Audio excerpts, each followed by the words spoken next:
Hello, guys, and welcome back to the 14th WhiskAYE Podcast, which is obviously timely and not at all late.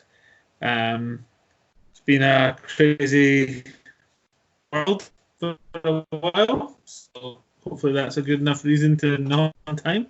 I think that's fair. We'll probably come up with a title as we go, so, that's what it'll be called.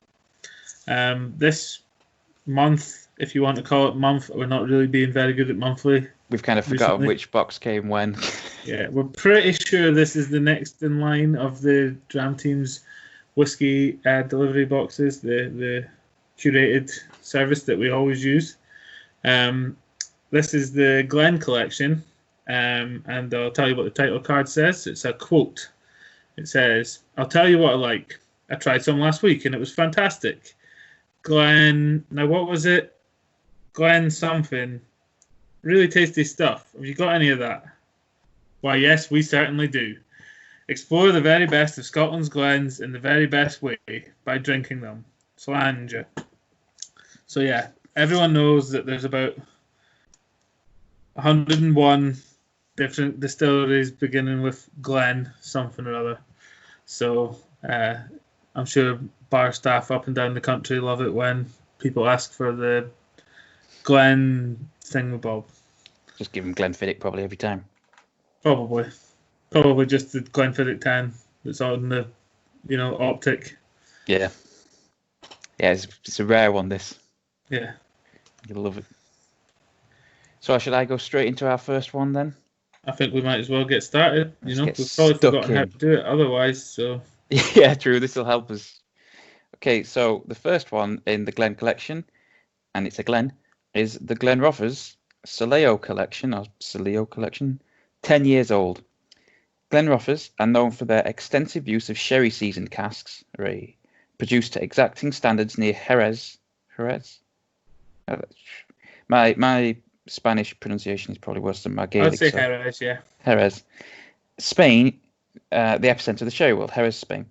This 10-year-old dram is the entry point to their relatively new age statement range, released in 2018 when they retired their previous vintage-based bottlings.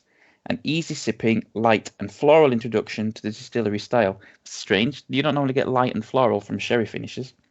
I also find it strange that anyone would ever think it's called something relatively new in an age statement range. Yeah, I think it's the age statement range is new. The range is new, I know, but yeah, it's just the way I said it was poor. This is a really new 10-year-old whiskey. Yeah. How old is it? It's actually 1 year old. It's the youngest 10-year-old whiskey you'll ever find. So I'll let you go in first. And what you should be smelling on the nose is vanilla shortbread and a hint of citrus. The palate is sweet lemon peel and light malt, and the finish is lingering, sweet and zesty. So tell us your impressions while I have a sniff. Yeah, it's very light, to be fair. On the nose or on the palate? Both, really. Oh, you've already gone in for it. Yeah, fair enough. I'll catch you up. I had a sip whilst you were talking about the palate. But yeah, it's I would definitely agree with sort of a citrusy, maybe the vanilla on the nose, and definite vanilla on the nose. It's quite smooth though. It's oily, yeah. So oily, smooth, yeah. On the nose, oily, smooth, and light on the palate. I get what they mean by sweet. It's sweet for a whiskey, but it's not sweet as in sugary sweet. No, you wouldn't drink it as a dessert. Well, you might, but not as a dessert. No, it's breakfast. Yeah, for dinner. But yeah, I enjoyed that actually. It's been a while since we had the Dram Team whiskey, and it was a good one to start with, I think. Yeah, definitely. This is one to ease you back in, get you back on the saddle. It's not the only. I don't only drink whiskey from the Dram Team box, just so people don't think that that's what I'm saying. I had whiskey literally last weekend, but I haven't had a whiskey in a while actually. You need to get started on that because all your bottles will be turning. Yeah, I know. I've got two more. I would come and help you, but probably a bit more than 5 miles. Yeah. Yeah, unfortunately. Although, even as a Scotsman, I'm allowed to overnight now. But yeah. Yeah. Mm-hmm. But I probably also shouldn't travel south because I'll be met at the border and turned around. So when I come home. Yeah, that would be pretty silly to do that then. Don't know if you saw, there was air quotes protesters at Dumfries. There was like 5 of them. Telling us lot to stay out. Yeah, after they had a spike. Yeah, a bit late by that point, isn't it? Yeah. Let's go straight into the scores. Let's be efficient today. Yeah. What would you give that? I have very, very vague recollections of where the bar is, but I'd give that a solid 3. For 3, yeah, I can go. I'm going to go with a 3.5. It is very good, but it's not. It's not just unique. It's not nice. Exciting. Yeah, it's definitely one you could have. I could have multiple of those in a night. Yeah. But yeah, I would go with it. Yeah, agreed. It's not as exciting. Yeah, if you were at a hotel or something and they had, the options were Jameson's or this was the Scotch they had. Well, it's a 10-year-old. I think that's a very good representative of a 10-year-old whiskey. That's fair. Like an Aberlour 10. That kind of level. Even a Glenfiddich 10. Yeah, I think that puts us at a 3.5 range. I think is fair for that. Okay. Because that's, as we always say, it sounds worse than it is, but ours is quite skewed because, our whiskey exploration has generally been skewed towards the more premium ones because that's what the Dram Team sends. They don't send your normal ones. Also, not that we don't like normal ones, but also, as everyone needs to know, our system isn't out of 10. Right. You'd be dipping in. This might be your first time. We had 2 new viewers on our Facebook this month. So did we? Numbers. But we got 2 views. Yeah. Hey. I'm assuming probably people who misspelled whiskey. It don't matter. I'm happy with that. That's pretty good. Practically viral. There's nothing on our Facebook, but it exists. But yeah, I didn't even know. But yeah, our rating is out of 5. So what? I didn't even know we had a Facebook. Yeah, we set it up when we set up all of our. Did we? I set up all the social media. Maybe we should start linking the videos there. Maybe. Okay, yeah, fine. We also have a Twitter that we don't use. I knew we had a Twitter, yeah. And an Instagram. No, we've got an Instagram that got instantly banned. Can't use it. Oh yeah, so we did. What was that? Because we were a business not. I don't know. They didn't give a reason. I appealed it and nothing happened. Oh yeah. So. Well, we've got a registered Instagram. It's just not. It didn't work. Yeah, we can always make another one. Links in the description. Probably not. No, it's not. No. If you send me the Facebook post thing, I can put the link in for that. I'll try and find it. Okay. You got anything else to add on that whiskey? I feel like our comments were essentially that it's a pretty decent, what you would expect from a 10-year-old unpeated. Yeah. That's what I've put is vanilla on the nose, oily, smooth, and light on the palate. Dangerously easy drinking, good representative of 10-year-old whiskey. Sounds good. I'll let you introduce us to our next one then while I have a sip of water. Okay, we're going to our friends, Douglas Lang. With their Dougie. Provenance. What was that? Good old Dougie. Aye. Dougie Lang. With the Provenance Glenmorangie, aged 12 years. I like Glenmorangie. Yeah, Glenmorangie. I like Glenmorangie. It's a good distillery.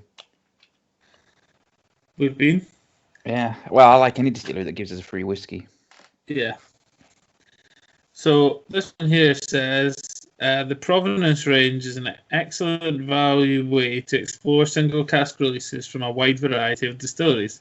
This Speyside single malt from Glenmorangie was aged for 12 years in a refill hogshead barrel, and only 360 bottles were released. On the nose, you should expect cedarwood and tobacco early, with later vanilla and barley, which I find it difficult to think of how you get that much later on the nose, because normally my nose burns out by the time we get there. But yeah, but we must just have pretty bad noses. Yeah. Then the palate, you get potent malt, more vanilla (brackets custard style), and late citrus, with a finish which is gristy with a hint of oak, then late chest-warming spice. So I've had a couple of sips. Showing my ignorance when I say I don't know what gristy means. I think it means like dry oats or something like that, kind of gravelly, kind of. Maybe. Because grist is what you get when it's the waste product from grinding flour, isn't it? Is it? Yeah, I'm pretty sure it is. So it's like the stuff that just doesn't grind down. There you go. That makes sense then. I think it is. I might be completely wrong. Any Millers out there, and not Rotherham United fans, because clearly don't know as anything. We know by my surname, I get rid of Mills. Yeah. Pretty efficiently. Yeah, talk to me, because if he finds out, that's the end of it.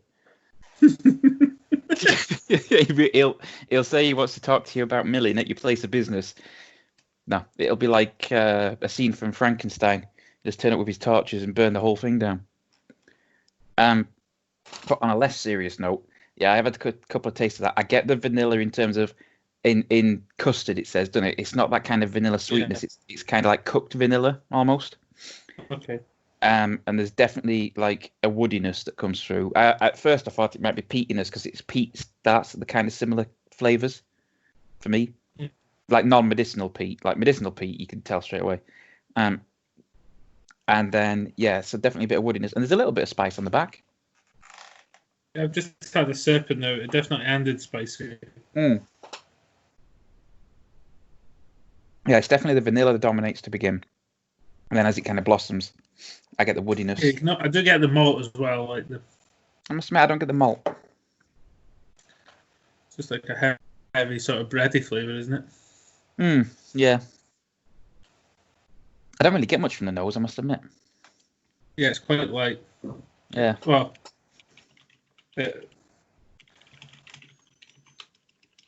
You bet what? Sorry. I'm not getting the tobacco, that's for sure. No, I'm not getting any tobacco. Because tobacco's sort of in the same sort of school of smells as like leather and stuff like that. Mm.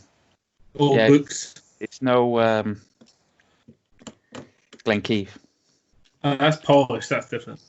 I'm pretty sure that had old leather in there as well. Yeah, somewhere. Yeah. Underneath the wood glue. Because they polished the furniture and they accidentally polished the leather couch, so with wood polish. I reckon there's some guy came in, he's like, I've polished the barrel inside and out, boss. And he's like, you've what? Someone will buy it. Yeah. Someone will buy multiple bottles to distribute in 10ml and occasionally 25ml bottles. We thank you very much for sending the whiskies, by the way, Chris. Even though we pay for them, don't want to sound like we're not grateful. To be fair, that was a free one, the 25ml. It was, yeah. Yeah, that was very kind of him. Definitely not a joke. No. Or maybe he was just like, finally I can get rid of some of this. Just like a full bottle comes through the post. Like just a cask of it. Just being like, oh yeah, I had this lying around. Enjoy. Yeah. Yeah. I'm just glad that he remembered our interaction, because I only barely did. Yeah, I wasn't sure if it was real or not, because we were pretty tipsy by that point. You mean we were well versed in tasting? Yeah. And they were definitely only handing out 10ml tasters. Some were just like, oh, you want to try a bit more? Some of them had like optics on them, and others were just like, here you go. And some of them were just like, do you want a full double? Yeah. Let's yeah. talk You like about that one? Yeah. I've got these bottles to get through, Yeah, I think it's because we're on the last day as well, isn't it? So they're like, we don't want to take it with us. Yeah. Right. What would you score that one then? I feel like that's another 3 for me. I'm going for a 3 on that. I didn't like it quite as much as the first one. It wasn't bad, but I didn't like it as much, so I'm giving it a 3 rather than a 3.5. I mean, they were both very much, decent whiskey. Yeah. Nothing that I would like write home about and be like, OMG. No, but I think they're both as the entry. kids say. They're the entry whiskey in their relative ranges, aren't they? Probably, I yeah. think each more one or less. is the entry whiskey into like the Provenance range and the Soleo collection range. Probs. Whilst I'm being hip, I'll abbreviate my words. Probs. Yeah. Defo. Totes amazing. We speak you. We speak youth. I think one of the issues is that when I was at university, the younger people than me said words like maids.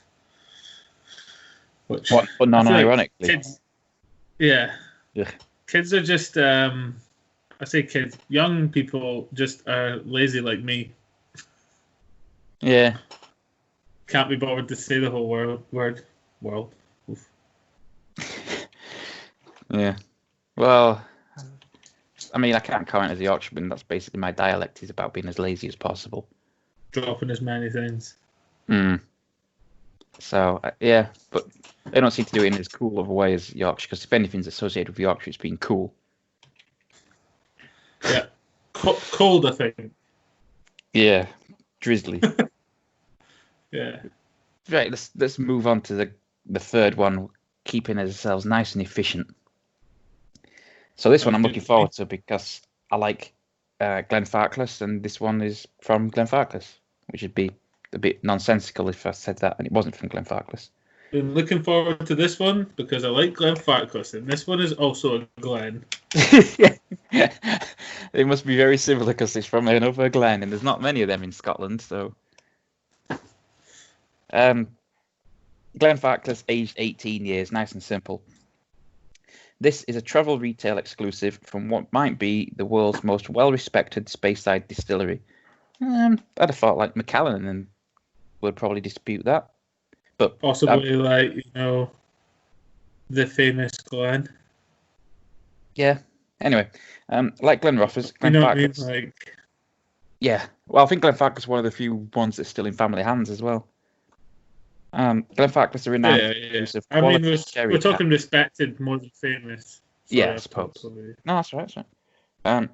Especially the Oloroso style, which brings out the very best characteristics of their weighty distillate. Got there in the end. So on the nose, you should be detecting honey and a hint of ripe fruit, vanilla, and sherry, making themselves felt.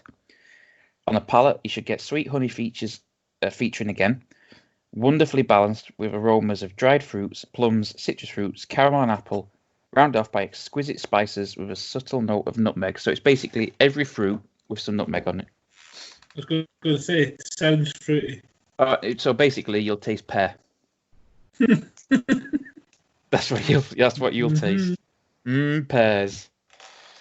Pears and I'll think of an obscure dried fruit to name. An obscure dried fruit. Yeah, like a sultana instead of a raisin. What is the difference between a sultana and a raisin? Don't know. I think one's like a white grape and one's like not. I feel like raisins are better than sultanas. Yep. We all know that everything white is bad, so. Topical. Don't cancel me. That That's was very semi-serious. Very typical. It's very topical. That very good. We keep politics out of our show. This is where our Keep 10 politics fans... out of art. The most nonsensical thing I've ever heard. This is we keep it out of this because our fans come here to escape. Like we go to whiskey to escape, they come to us to escape. Yeah. Right. So what did you get then on the nose and the palate while I have a sip? You could tell us what the finish is meant to be, but. Oh god. Long lasting with sweet oak and a touch of dark bitterness, which quickly fades away. Yeah. So. Yeah. I'm So getting a lot of sherry notes in the nose. it's definitely sherried. I'm getting the honey quite heavily. On the nose. Yeah. Okay. The solid honey is definitely the reason it's first is because it leads. Mm. And on the palate,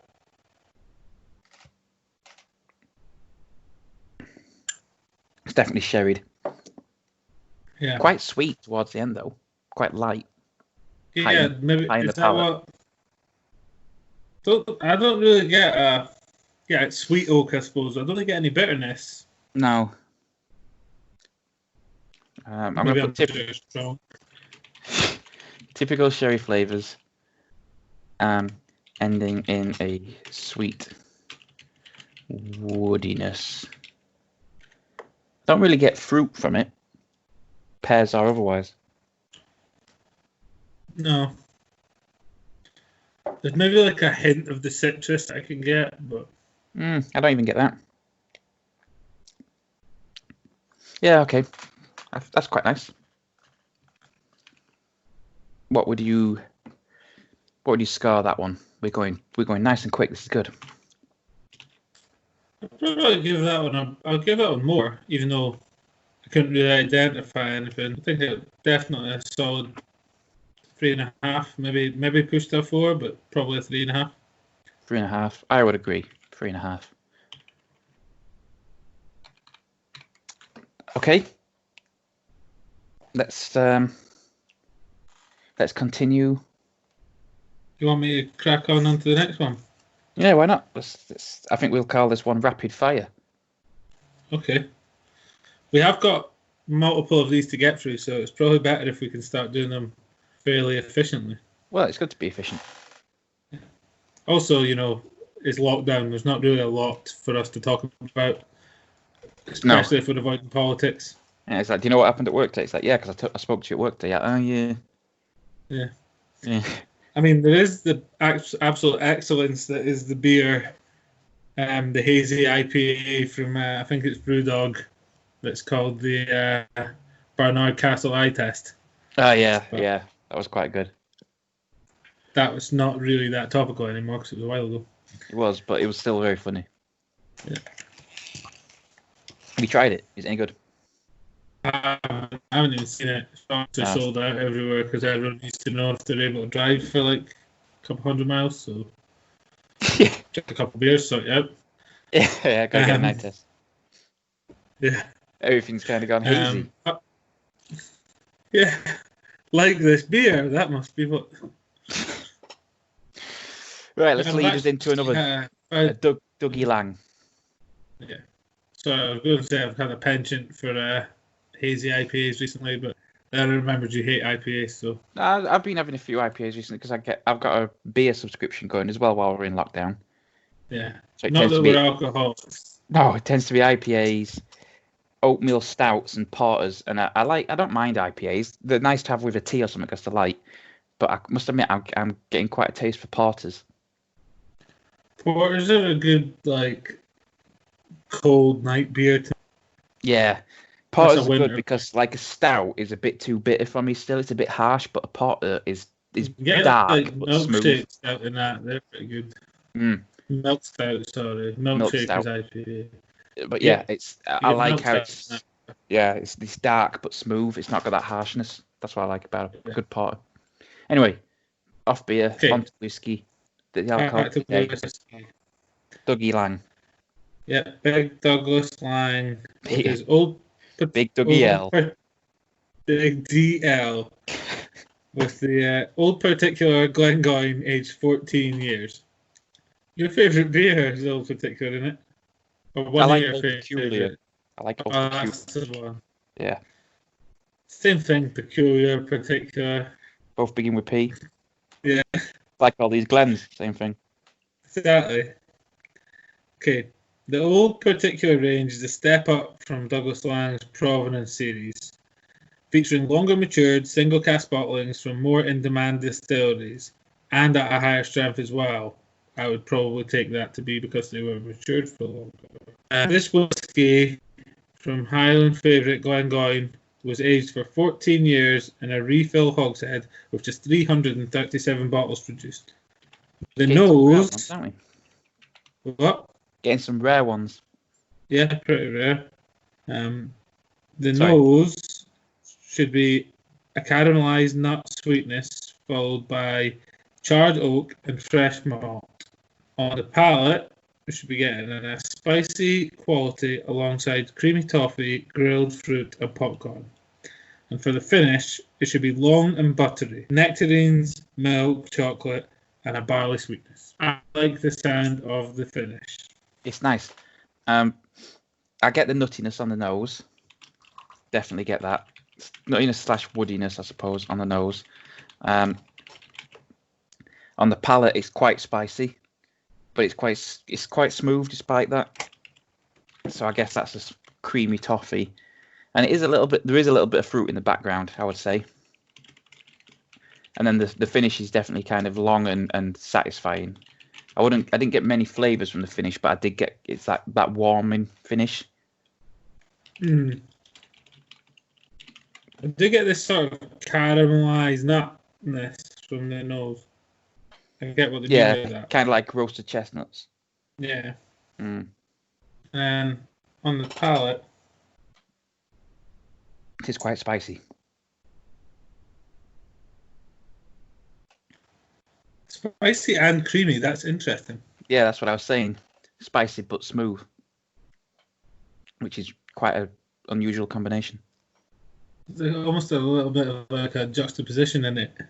Yeah. To be spicy and smooth. We can't use juxtaposition. We've already used one. Sorry. Let me think of another obtuse word to use, and then. Who would you say is spicy and smooth? I don't know. I feel like as like characteristics or personality traits, those are definitely contradictory. Because like James Bond is smooth, but you wouldn't see him getting all sassy and in someone's face. Yeah, true. Like he would deliver his sass with smoothly. Smoothly. Yeah. I see what you mean. It's like a Madras. Yeah, I can kind of see what you're coming from there. Got that creaminess, but it's still quite a bit of heat. Yeah. That's nice. I did really like that, to be honest. Yeah, I like that a lot. I'm going to go straight into scars in the interest of maintaining efficiency. Just so we can use the rapid fire title. I like it. Yeah, basically. I would give that a 4. I really like that. I'd give it a 4.5. Wow. Okay. Apologies for that. If there's a slight jump there in the recording, there was technical difficulties of a biological nature, but we are now back and ready to crack on with our next entry. I was thinking during that intermission, do you think most people who get these boxes like have one a week or something like that, maybe 2, take the time with them? That sounds like a silly way to do it. But that's because I'm Scottish, and therefore, if you're not binge drinking, you're not drinking. True. I just wondered if we're the only ones who just go straight through it. Anyway, here's one that I'm definitely going to enjoy. It is the Glenturret Peated Edition, released in notably small batches, probably for a good reason, drawn from just 60 casks a time. This edition combines Glenturret's classic unpeated spirit style with their heavily peated spirit. The distillery's heavily peated whiskey is known as Ruad Mawr, Gaelic for the big red. Ruamar. Okay, apologies, Gaelic speakers. I'm not doing it to be mean. I'm just ignorant. Gaelic for the big red, and used to feature in the smoky black version of the well-known famous grouse blend. On the nose, oh great, just what a lovely smell. Warm bitumen and freshly baked brownie. On the palate, one of those is a lovely smell. Yeah, but I feel like bitumen would overpower brownie. On the palate, you've got sweet, smoky flavour with slightly salty notes. Oh, best combination of 2 flavours for us there. smoke for me and salt for you. Yeah, And the finish is lingering soft peat. this guy, the notes on this one are fantastic. It's like nose, peat, palate, peat, finish, peat. Come on, guys. Yeah, but this is always my point of contention with peated whiskies. That is all it is. It is just Yeah. peat. To be fair, yeah, you're just saying this is honest. Like they've probably, like, you know, Yeah, they're someone who probably doesn't really exaggerating like a little bit. Yeah, exactly. This is, instead of saying, oh, macerated grapefruit, whatever, it just says fruit. This. The reason I don't know how to pronounce that RUADH is probably as rare is because that's the start of the Gaelic spelling of Rory. Which, and then I seen that it said the big red, and I'm pretty sure Rory is like the red something. So. But yeah, this is like peated whiskey for me is like, you know, those friends you've got are acquaintances. Generally, they don't have any friends, but those people who, if they see a woman walk past, I'm assuming this person's cis male. Is that the right terminology? Cis male. Yeah, I'm assuming a lot about this imaginary person, but anyway, so that straight cis male that you know, who every time he sees any kind of woman walk past, they'll lean in and be like, "Oh, look at her," and then comment on some body part in a crude way, positive or negative. Yeah, as if you're involved in this, like as if you've at any point encouraged this, and you've kind of just got to look at them and be like, "I don't like you, but I'm not going to cause a scene," so you kind of like, "Huh, yeah," and then they usually find other people like them and they become a group, and that's what peated whiskey is. It is that then they become bankers. Yes, yeah, true. And then the Born in London, it is that one note personality. That's what a peated whiskey is. It's like, if you like peat, it's great. If you like any other flavors, well, tough luck, because all you're going to taste is peat. It's like, do you know what? Yeah, I heard about your fascination with sherry whiskies, but have you tried peat? Yeah, we've married a peated whiskey and a sherried whiskey. Oh, does it taste of sherry? No, it tastes of peat. Oh, is there like sherry flavors in there? No, there's peat flavors. I'm going to rain on a parade a little bit. I can smell a brownie. Yeah, okay. The smell is not that bad. Yeah, okay. I'll give it a brownie smell. Okay. Here we go for this taste. Go on, I'll let you go first. You're the braver one of the two. I will put brownie on the nose as our first comment. Go on then, comment, and I'll go in. Yeah, like a sweet. It is sweet. Not that salty. And then it ends peaty. That's not too heavily peated at all. No. I'd be a lot scared. I mean, it's peaty. I don't like it, but it's not that heavily peated. It's nowhere near the heaviest peated we've ever had. It doesn't make your tongue feel weird. No. Which is usually my judgment of when something's heavily peated or not. My tongue usually goes like, smell it from 50 feet away if it's heavily peated. And this one, yeah, but my tongue goes numb with heavily peated whiskey. I'd say kind of like caramel flavors to begin. Maybe, yeah. And then salted caramel, maybe. Yeah, I didn't really get much. Salt. Yeah. Okay, salted caramel flavors. Yeah, I'm alright with that.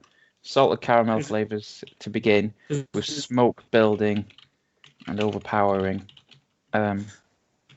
Mild finish. Yeah. You know, it's not. I can taste the peat still, but it's not. A lot of peated whiskies are just like, you want to taste peat for the next week. Well, tough because you're going to taste. It's very smooth as well. It is. Yeah. Okay, that's a fair comment. It is very smooth. This is not the worst peated whiskey I've ever had. No.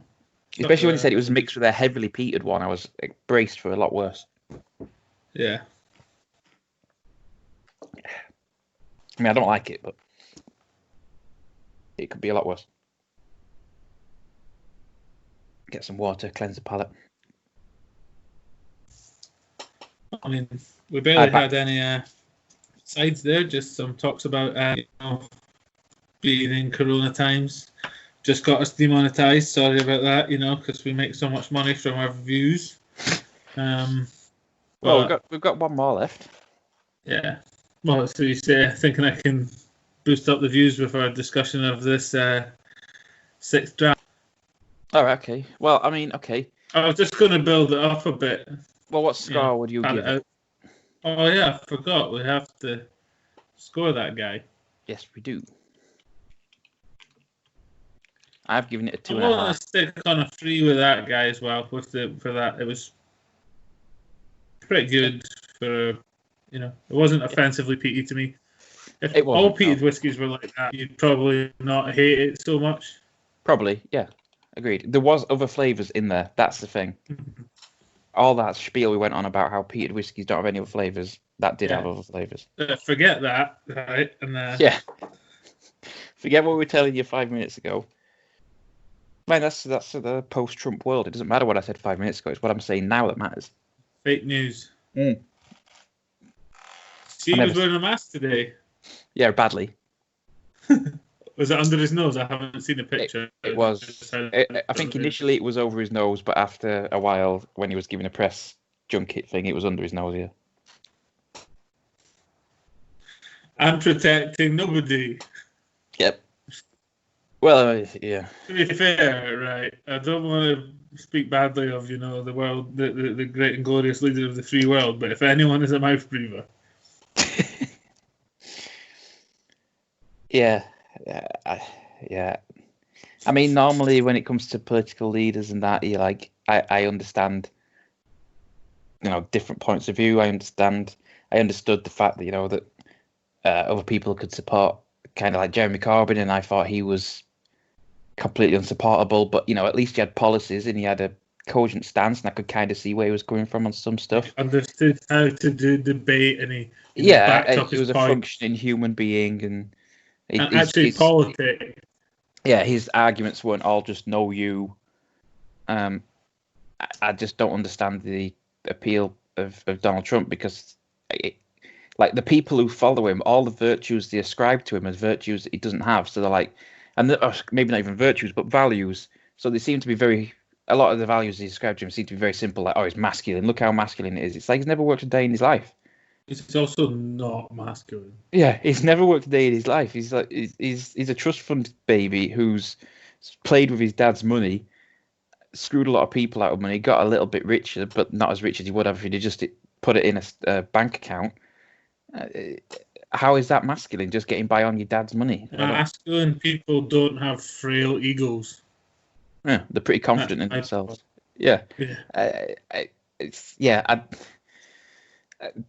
I don't get it, because you get these evangelical Christians who support him because he was sent by Jesus, but he displays absolutely no Christian values. Can't even hold the Bible the right way. He's part of a church that says that because you have money, you're a good guy, because otherwise God wouldn't let you have money. Well, it's that kind of Ayn Rand philosophy of if you're successful, it's because you deserve to be successful, because otherwise you wouldn't be successful. It's like a self-fulfilling prophecy. That's what they used to defend the slave trade. So it wasn't about slaves; it was about states' rights. No, but I mean, in the defense of God would have stopped it if it was bad. Yeah, but I can kind of, because I feel like people who follow other political leaders that I've disagreed with have generally had reasons. So, they followed, again, to go back to Corbyn, just because he's one on the top of my head, because he, recently led the Labour Party. He had a lot of progressive policies. I got that. So people appeal to. Boris has more redeeming features. Yeah. And I certainly don't support Boris, but that's the thing I don't get is they can't even point out some values that he holds that they agree with. They just give him values that he clearly doesn't hold and say, look how great he is because of that. And it's like, but he's not that guy. Fall of empire tends to be preceded by, nepotism, not nepotism. I mean, he definitely demonstrates nepotism, but demagoguery. That's the word. My brain wouldn't let me have it because I've drank 5 whiskies. It's a good word. But I think that's enough politics. If you support Donald Trump and you're a decent person, that doesn't make you not a decent person. You should probably think about it as a decent person, about the negative impact he's having on your fellow American citizens, because from over here it looks like pretty and bad. By extension, the world, because Yes. you do know your country controls And so much of the market. That is the world. While we aren't in America, I would rather the American system doesn't collapse and let China step into the gap. Personally, yeah. I would rather have America leading the free world. For all its foibles, it's not China. So if you could get your act together, that'd be great. And then if this is in 10 years' time, ni hao. Yeah. Again, what I've just said previously is fake news. Yeah. Glory to the party. Yep. Yeah. Right, let's get on with. Also, we hear that you guys like whiskey, so flange and that. Always demonstrating good taste, values, and strong moral leadership. Yeah. And final one is for you to introduce, comrade. Yes, so, and segue. The single cask, Glen Talker's 1996 sherry cask, aged 22 years. Do you like my segue there? Seamless. Yeah. A compelling showcase for the benefits of long-term maturation in sherry casks. This independent bottling demonstrates that while Glen Talker's might normally be destined for the blending house, it can more than hold its own in a single malt. Wow! Very emotive. I like that. That was good. Yeah. Have you ever thought about voice acting? I was going to do like a really, really Owen Wilson-y wow, but decided to actually act. That was pretty good. Yeah. So on the nose, there should be spiced vanilla, warm and packed with delicate fruit aromas, thick honey and gingerbread. So it's busy. On the palate, there will be rich caramel, a hint of salt and cracked black pepper. Very rich and velvety. This is an easy drinking whiskey. The flavors by the sherry cask. Okay. We're going to do an edit on the card and say the flavors from the sherry cask are there, but don't dominate. And the finish is a long, oaky finish with some lingering cinnamon and sherry notes. There's a nonsense sense on there, if anyone wondered why this was like what. Yeah. So it's definitely very warming on the nose and on the palate. It's quite spicy towards the end. I don't know if I would call it an easy drinking whiskey. You do get the spiced vanilla and the thick honey on the nose. Yeah, definitely. Honey and vanilla on nose. Oop. I'm not getting the fruit and the gingerbread so much, but no, maybe I get the ginger a little bit. I suppose that's the spiced vanilla. Yeah. They're going to be the same wheelhouse, right? Yeah, I'd have thought so in terms of aroma. Yeah. Salt caramel, yeah. It is very rich and velvety, I'll give it. It is definitely that. Quite spicy towards the finish, I would say. Very spicy. Yeah, I thought so. So I wouldn't call it an easy drinking whiskey. I'd call the first two easy drinking whiskies. This one's better than those two, but it's not as easy to drink. It has a bite. Yeah. I mean, I would happily have a couple. Yeah, I don't it's know very if I'll nice. drink it back to back for a whole night and not wake up with a sore throat. No, but it is very nice. Yeah.